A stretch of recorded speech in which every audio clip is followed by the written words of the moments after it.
കുടകുമലയിലെ കണ്ണേറാ താഴ്വരയിൽ കളരികളേഴും കീഴടങ്ങി നിന്നു. ഏഴാഴികളും 17 മലയിൽ കതിവനൂർ വീരനെ എതിരേറ്റു നിന്നു.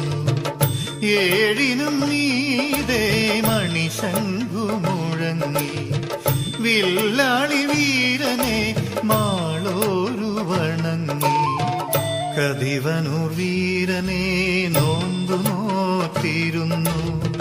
മാമയിൽ പീലി പോലഴകോലും ചെമ്മരത്തി പൂങ്കോഴി കരഞ്ഞു കളിത്തോഴിയുറങ്ങി. അവൾ മാത്രം ഉണ്ണാതെ ഉറങ്ങാതെ കഴിഞ്ഞു.